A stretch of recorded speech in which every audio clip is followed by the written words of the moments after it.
If you've been taught the 5 pentatonic shapes to cover the fretboard, the teacher got it wrong. You don't need 5 shapes, you need 2. These are the same shapes your favorite players actually use, and they cover like 90% of the fretboard. So forget about trying to memorize all those different boxes. Here's the shortcut. I'm going to show you 2 shapes that cover most of the notes you'll need. Then I'll show you how to add extra notes, turning them into these hybrid shapes for even more range. And finally, I'll show you how to move them to any key. And if you skip this, you're going to stay stuck in that one box trying to memorize all these 5 shapes that pros don't even use. And there's a free PDF that goes along with the lessons with all the diagrams, so there's a link in the description, so make sure to grab that, it's all free. So I remember when I first started improvising, I learned the pentatonic shape 1, like most people do, like you probably did, and it was fine, felt okay to play, but I was frustrated at how limited the range was, plus I hardly ever used the low E string because that part of the shape just felt uncomfortable. So to fix that, I started using this shape instead. I call it the horizontal shape. It covers even more range, and it's way more ergonomic, especially at the lower end, and I noticed my favorite players were using it all the time too. So this is the first bass shape that we're going to learn. So we're going to do this all in the key of A minor for now, and we're going to look at the first shape. So for this entire shape, we're only going to be using our 1st and 3rd finger. So we start on the 3rd fret of the low E,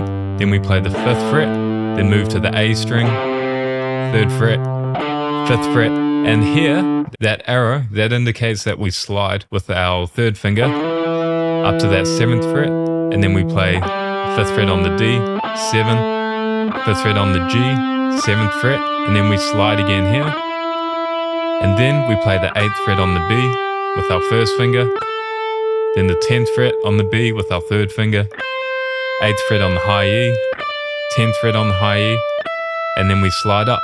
So you'll notice that whole thing, we're only using our 1st and 3rd finger. 1st, 3rd, 1st, 3rd, slide. 1st, 3rd, 1st, 3rd, slide. 1st, 3rd, 1st, 3rd, slide. So it's obviously a very ergonomic shape, and it's quite easy to remember because all you have to really think about is where you slide, because the fingering's the exact same wherever you go. And as well as that, it gives us a whole lot of range because we're starting from this very low note here on the 3rd fret of the low E, and we finish all the way on this 12th fret. It's a lot of notes to work with. So that's our first horizontal shape, and it gives us a lot of range. It's very comfortable to play. But here's the thing, if you've learned any lead guitar or solos before, you'll know that the top part of shape 1 is everywhere.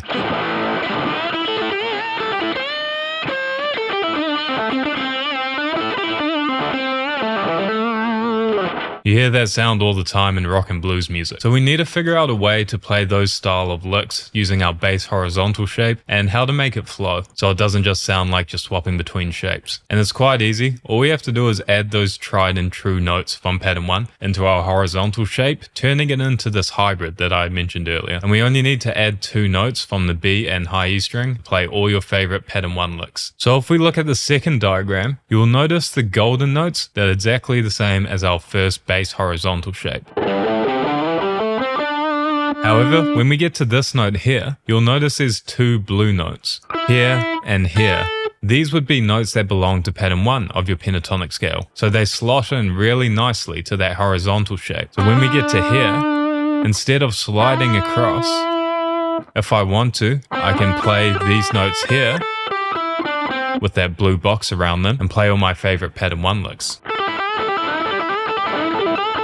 All that kind of stuff. So in context, what I can do is start all the way down here using my horizontal shape to get my low notes, and then when I get to this middle part, I can use those pattern 1 licks, and then if I want more range and to go higher,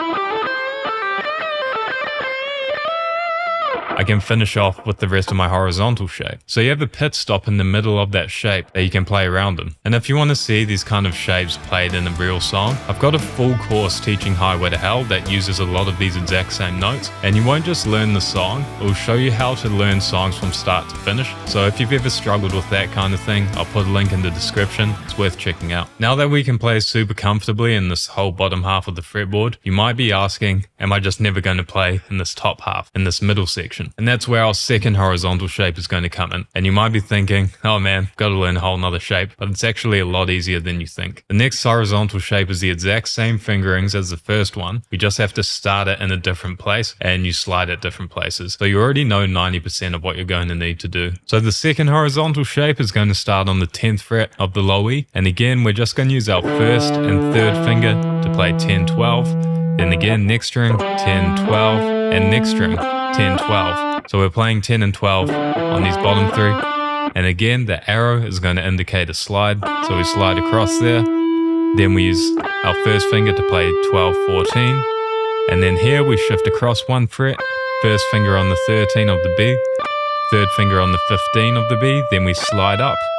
And then we finish off 15, 17, first and third finger. So it's 1, 3, 1, 3, 1, 3, slide, 1, 3, 1, 3, slide, 1, 3. So the exact same fingering, just different place and different slides. And if you haven't grabbed the PDF, now's a good time. It's got all those shapes in there so you can reference them while you practice. Links in the description. Now by knowing these two shapes, this is going to cover most of the fretboard. But you might be wondering, what about that awesome sounding pattern 4 blues box that guys like B.B. King, John Mayer or Matthias Asato use? Because the top part of pattern 4 is used just as often as the top part of pattern 1 by the pros. But how can we fit this into our horizontal shape? And again, it's actually very easy. We just have to add one note to our second horizontal shape, and that's going to turn it into our second hybrid shape. So if we look at this last diagram, we have our gold notes again, which are the exact same as our other horizontal shape, the second one we learnt. But now we have this little blue box around these notes here, and we have this one extra blue note here, which is going to be our note from pattern 4, and then we have that gold note on the end there. So these top three notes, these are the money notes in pattern 4.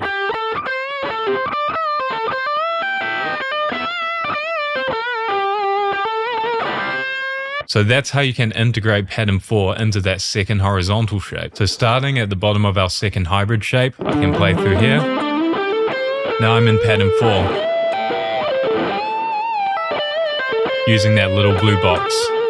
Then I can slide up for more range if I want. So now that we can cover the fretboard in A minor, you might be wondering, how do I play this in other keys, even major keys? And the idea of playing in different keys can be daunting. Do I have to learn new shapes for every key? Is something you might be asking yourself. And the good news is you actually don't. You just have to change where you line up the shape relative to your key center. So within all these shapes, you'll notice there's a R within some of the notes. So if we look at our first hybrid shape, there's a R on the low E string. And that's the only one you need to worry about for now. And this indicates root note. So right now we've been playing in the key of A because this note on the low E is an A note. But if I wanted to switch this to a key like D, I just find a D note on the low E string, which is the 10th fret.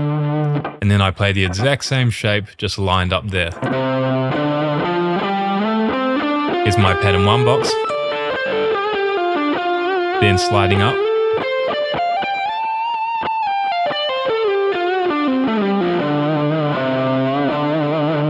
That would be my first shape in the key of D minor. Now my second hybrid shape, you'll notice that R is actually on the A string. So if I wanted to play that shape in the key of D, I actually have to find a D note on the A string, which I know is this 5th fret. And I line up that R note with that D note. Then I build the shape around it.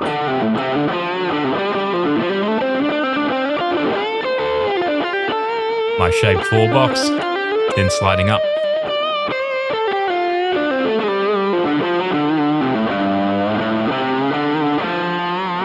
So just line up the R note on either the low E string or A string with your target key and you'll be in the right spot. Now in terms of playing in major keys, the easiest way to think of it is you just line up the note after the R note or after the root note with your target. So if I wanted to play in a key like E major using that first hybrid shape, I would actually line up that first note on the A string with my target key. So I know an E note on the A string is the 7th fret. And then I build the rest of the shape around that. So here's my R note normally, but now I'm in E major.